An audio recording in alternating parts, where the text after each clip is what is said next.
उरी को क्रिटिसाइज करो, बारामूला को क्रिटिसाइज करो। कल एक जवान मारा गया, 24 साल का लड़का, इटावा का लड़का 24 साल का मार दिया गया गोली से। कौन जिम्मेदार है इसके लिए? हाँ तो कौन जिम्मेदार है पुरी साहब? हमने उसको फोर्स किया था कि फौज में जाओ, तो वो कौन जाएगा फिर आप जाएंगे? आप मेरा थापर साहब का खून खोल आपकी बात सुन के। बड़ी आपकी इज्जत करते थे, फौज में था, बड़ी इज्जत करते थे, लेकिन ऐसी बात सुन के लड़ा था। शर्म आती है। क्या हम हथियार रख दें? आपके कहने पे आ गया हथियार सब रख दें क्या? कहाँ? किसने बोला हथियार रख दें? क्या बोल रहे हैं? कर्नल थापर बात कर रहे हैं आपसे पुरी साहब। कर्नल थापर जिन्होंने अपना बेटा करगिल में खोया, हम सबके लिए शहीद हो गए विजय साहब। मुद्दा ही नहीं है जिसपे आप बहस कर रहे हैं पंडित जी।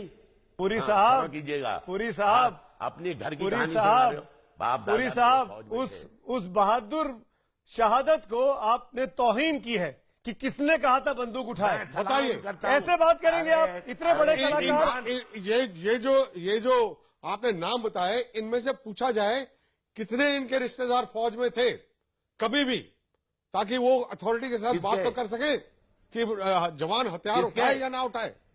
पुरी साहब आपसे पूछ रहे कर्नल थापर। फौज में मेरा बाप फौज में था, उसका नंबर था 195287। और उसके बाद भी आप ये बोल रहे हैं? पता नहीं, उसके बाद भी आप ये बोल रहे हैं कि उस फौजी को किसने कहा था कि शामिल हो जाए फौज में, बंदूक उठाए? वो हमारी रक्षा करने के लिए वहां पे था बीएसएफ के जवान यादव साहब। हाँ तो हम तो क्या कर रहे हैं? अरे इज्जत से बात करिए पुरी साहब, रिस्पेक्ट हिम प्लीज। हमें उन पे गर्व है। हाँ ऐसे बोलिए ना बात, ये ऐसे बोलिए ना, हमें ऐसे बोलिए। अरे आप बहुत बड़े एक्टर हैं, आपके बहुत बड़े लोग फॉलोअर हैं, आपकी बातें सुनकर लोगों का दिल टूटता है। चुप रहिए आप मुझे क्यों चुप करा रहे हैं? आप अपने आप सोच के बोलिए, आप क्या सोच के बोल रहे हैं पुरी साहब? आप सोच के बोलिए आप क्या बोल रहे हैं। आप पल पल में अपना बयान बदल रहे हैं। प्लीज पुरी साहब, ये पूछ रहा हूं, आप चाहते हो कि अरे नहीं पुरी साहब क्या बीच में टोकते हो? मैं आपसे पूछ रहा हूं, आप चाहते हो कि हिंदुस्तान और पाकिस्तान, इजराइल और पैलेस्टाइन बने? मैं बोल रहा हूं पुरी साहब, दोबारा बोलता हूं, तीसरी बार बोल रहा हूं कि इजराइल और पैलेस्टाइन बने हुए हैं। इस बात की क्या गारंटी है कि फवाद खान और ओमपुरी और मीरा खान या अमिताभ बच्चन या करण जौहर या कोई भी मिलके भारत पाकिस्तान को एक कर देंगे 70 साल पहले वाला? इन 70 सालों में क्या किया है?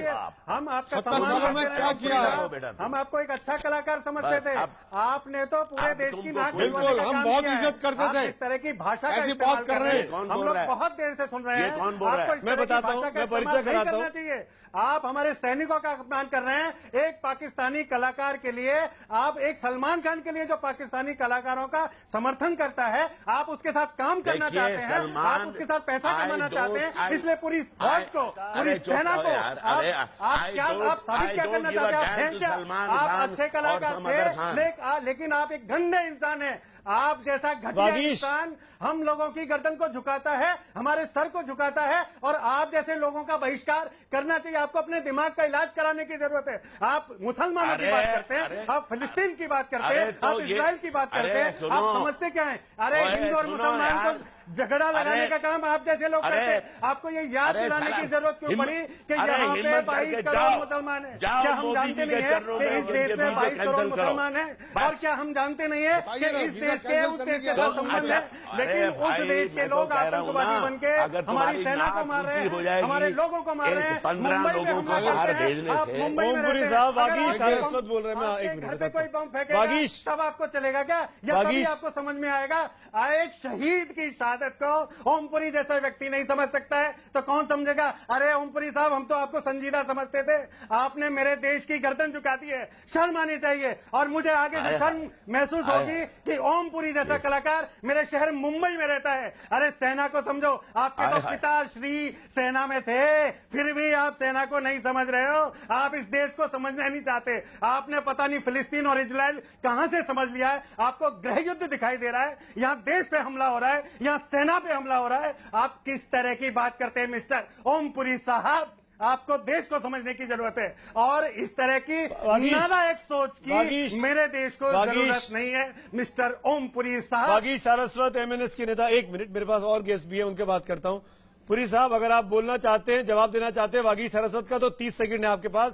मेरे पास और पैनलिस्ट भी हैं, आप जवाब देना चाहें तो आप दे दीजिए। मैं 20 सेकंड में जवाब दूंगा आपको।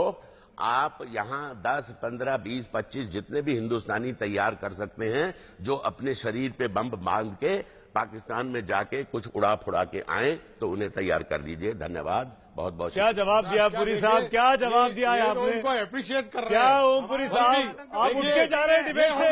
हमारे देश के अंदर ऐसे लोग भी रहते हैं, ओम पुरी साहब पैसे के लिए बिक गए हैं, बिल्कुल। ओम पुरी साहब को उठ के जाना पड़ा इस डिबेट से।